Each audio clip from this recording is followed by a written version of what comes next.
Kate, it's Henry Naismith. Minute. Brannigan. It's yours. Phone.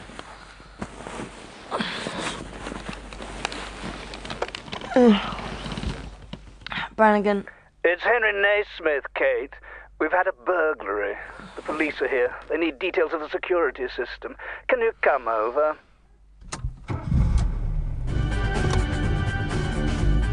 Well, it wasn't like I was doing anything else at 3:30 in the morning, was it?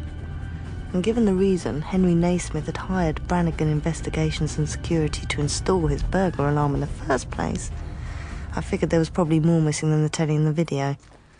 Thanks for turning out. It's what you pay for, Henry. So what's missing?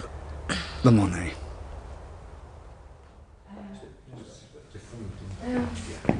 Professional job, yeah? No doubt about it. They obviously chose their target, cased the place thoroughly, then did a quick in and out. Probably no identifiable forensics.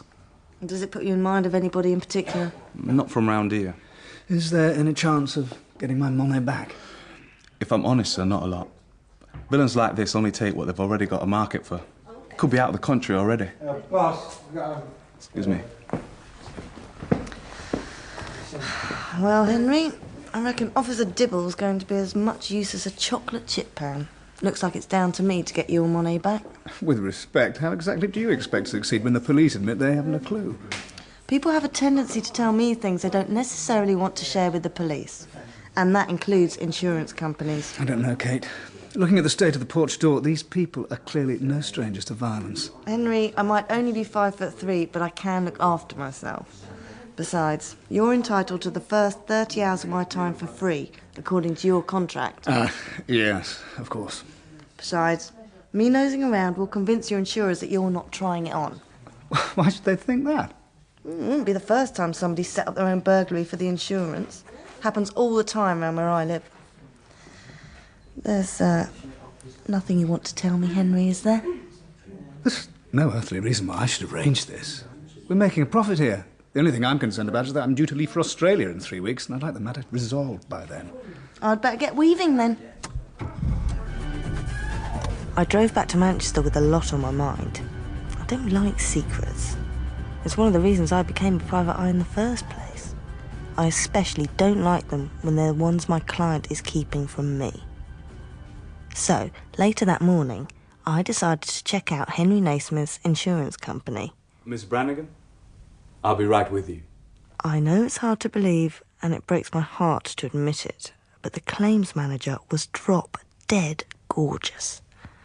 If you've ever seen one of those Assyrian lion hunt sculptures in the British Museum, then you've seen Michael Haroon. OK, so he'd swapped the mini-kilt for a Paul Smith shirt and chinos. But let's face it, you don't make much progress up the corporate ladder wearing a short skirt, unless you're a woman. My only hope was that he'd be boring. Sorry to keep you. No problem. I was just admiring the decor. No wonder your premiums are so high. You'd prefer us to look like failures. I hear good things about your agency, Miss Brannigan, but I thought you'd be a northern girl. I grew up in Oxford, but I escaped. Now, I've had Mr. Naismith's preliminary claim by fax. He said you'd be dropping by, but there's no real need. Between our in-house investigators and the police, we've pretty much got it covered. So I've heard. We do have one slight problem. What kind of problem? We think stately homes are being targeted by a gang. We've had 3 other burglaries with an identical M.O. in the last 9 months. And I know from colleagues in the industry that we're not the only ones suffering. I'm obviously missing something here. Why is this a problem for Henry? These burglaries are costing us a lot of money. Normally, we'd simply have to bite the bullet and increase premiums accordingly. I hear a butt straining at the niche. Very acute hearing, Miss Brannigan. It's Kate. And I'm Michael. So, Kate, here comes the but. The first of our clients to be robbed in this way was targeted again 3 months later. So, we took a policy decision that we would refuse to reinsure affected properties until measures had been taken to satisfy our assessors. Could we try that in English? We're asking owners to replace vulnerable items with copies. Fakes? In the stately homes of England?